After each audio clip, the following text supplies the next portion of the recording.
นี่คือโบสถ์นะครับหรือว่าซิมนะครับบ้านเฮาเอิ้นซิมนะครับหรือว่าภาษาไทยก็จะเรียกว่าโบสถ์หรือว่าอุโบสถเดี๋ยวเดินดูภายในอุโบสถนะครับ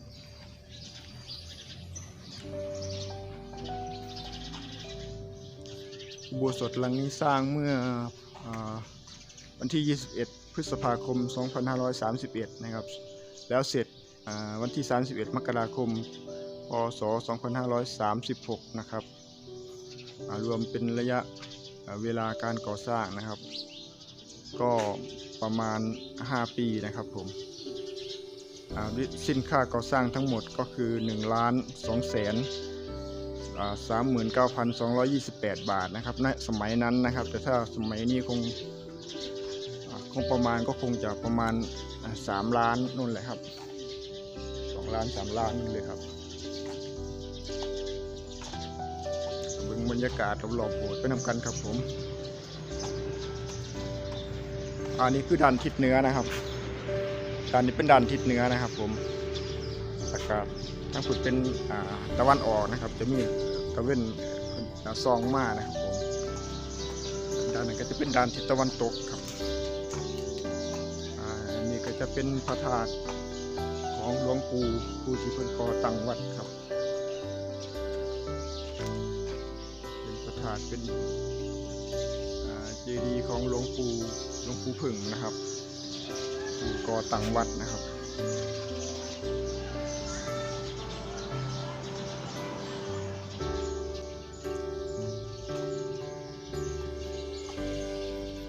ในกำแพงโบสถ์ก็จะมีช่องข้างล่างนะครับสำหรับใส่อัฐิของผู้ที่ล่วงลับไปแล้วนะครับ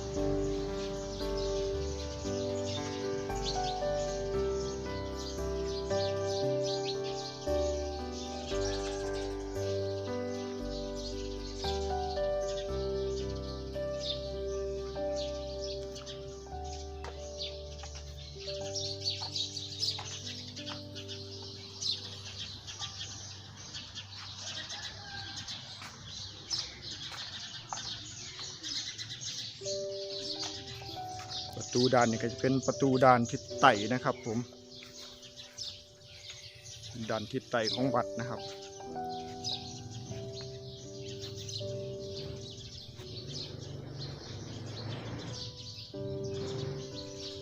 กำแพงวัดก็จะมีธาตุนะครับที่เป็นบรรจุอัฐิของผู้ที่ล่วงลับไปแล้วครับ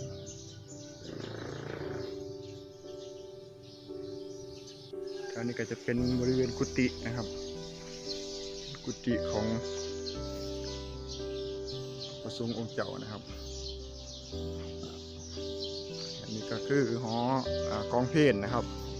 หอระฆังนะครับของบนก็จะมีระฆังนะครับของบนชุดมีระฆังนะครับข้างล่างชุดก็จะเป็นกองเพลนะครับ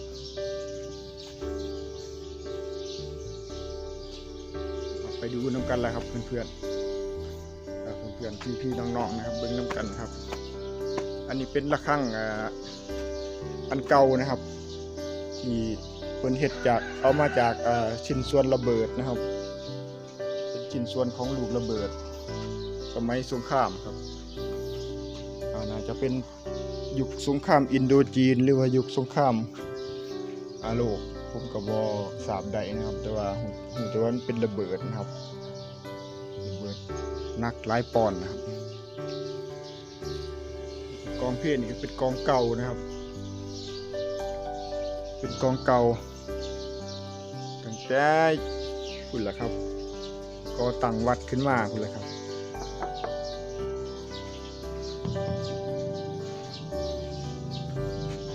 ก็ยังได้ใส่งานอยู่ครับคู่มือ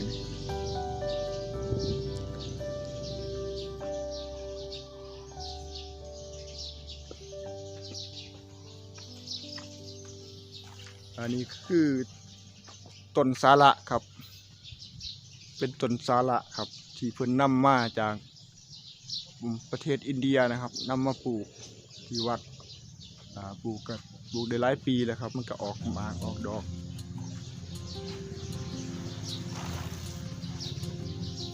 วยงามครับผม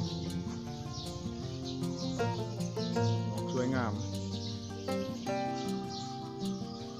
ตามพุทธประวัตินี่ต้นสาระนี่น่าจะเป็นต้นไม้ที่อยู่ในสวนลุมพินีหรือเปล่านะครับพระพุทธเจ้าเพิ่นประสูติหรือว่าพระพุทธเจ้าเพิ่นเอิ้นว่าตรัสรู้หรือว่าปรินิพพานนะผมก็จำบ่ได้นะครับเพื่อนๆท่านใดมีความรู้ก็คอมเมนต์ไว้ได้นะครับผมว่าต้นสาระนี่เกี่ยวข้องกับพระพุทธเจ้าในช่วงใดนะครับช่วงประสูติหรือว่าช่วงตรัสรู้หรือว่าช่วงปรินิพพานนะครับก็คอมเมนต์ไว้ใต้คลิปได้นะครับผมอันนี้เป็นประตูโขงด้านทิศตะวันออกนะครับเหลือบตาครับบริเวณ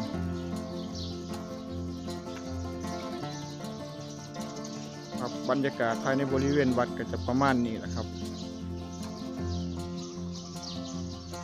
แต่ก่อนจะมีตรงนี้มันจะมีต้นไม้ใหญ่นะครับต้นบักม่วงใหญ่ครับแต่ว่าเพิ่นก็ได้โค่นออกเพราะว่ามันก็อย่างอันตรายนะครับมันจะกิ่งมันจะหักลงมาใส่คนนะครับหลังจากนั้นเพิ่นก็เอาต้นโพมาปลูกนะครับต้นโพนำมาจากสถานที่เป็นต้นพันธุ์นำมาจากสถานที่ที่ศักดิ์สิทธิ์นะครับมาจากที่ใดผมก็บ่ฮู้คือกันครับแต่ว่าเพิ่นนำมาจากสถานที่ศักดิ์สิทธิ์ครับที่เกี่ยวข้องกับพระพุทธศาสนาโดยตรง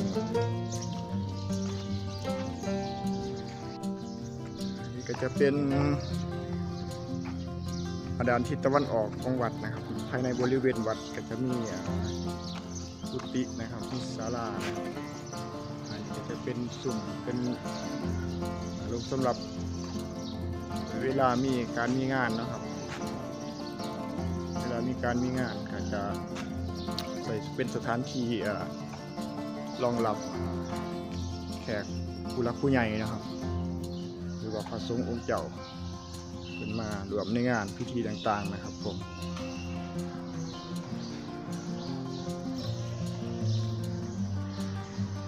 อันนี้ก็เป็นกองเพียรเก่าคือกันนะครับผมกองเพียรเก่าอันนี้เก่าแก่มากเลยครับตั้งแต่เริ่มตั้งวัดเลยครับอันนี้ของหลวงปู่ผึ่งนะครับสลักชื่อหลวงปู่ผึ่งพนุษสโลนะครับอ่านถูกหรือบ่กับบ่ปันไดนะครับเป็นกองเพียรเก่าครับเกิดจากหนังงัวนะครับอายุเก่าแก่หลายครับยังทนทานอยู่ครับยังใส่ครับทุกมือนี่ก็ยังใส่อยู่ครับเวลามีการมีงานนะครับของเพียรเก่าอันนี้อายุประมาณราวๆเกือบ200 ปีพุ่นละครับ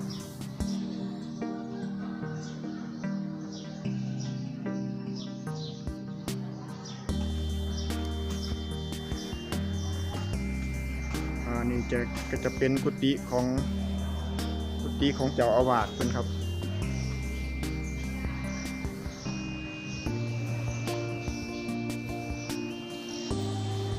เดี๋ยวผมจะพาเพื่อนๆพา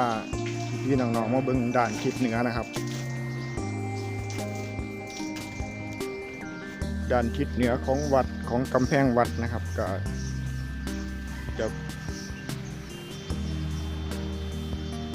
จะเป็นที่บรรจุอัฐินะครับเป็นถาดนะครับบรรจุอัฐิของ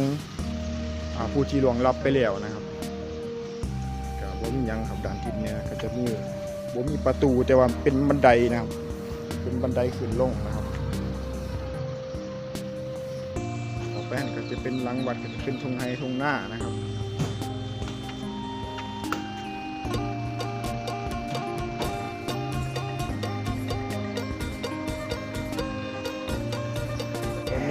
พระสงฆ์เพิ่นก็ชั้นภัตตาหารเสาแล้วญาติโยมก็จะร่วมกันรับประทานอาหารนะครับแต่ยังกินไม่ยัยมียังกิน สวัสดีครับผม นี่ไม่ใหญ่เข้านะครับคุณอายุหลายเลยครับสิพ่อ100 ปีแล้วครับคุณแข็งแรงอยู่ได้ครับนี่ กินข้าวกระเซียวมันหัวพร้อมอารมณ์ดีครับอารมณ์เพิ่นดีแซ่บๆเด้อไม่ใหญ่เด้อครับตอนนี้ญาติโยมกะรวมรับประทานอาหารครับผม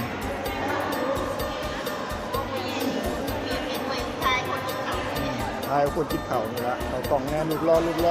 วัสดีครับก่อนเร็วลูกรอสวัสดีครับครับเป็นลูกชายของผู้ใหญ่บ้านนะครับผม วันนี้ผู้ใหญ่บ้านเพิ่นบ่มาครับเพิ่นส่งแม่บ้านกับลูกชายเพิ่นมาแทนนะครับเพิ่นติดภารกิจนะครับบรรยากาศก็จะประมาณนี้แหละครับ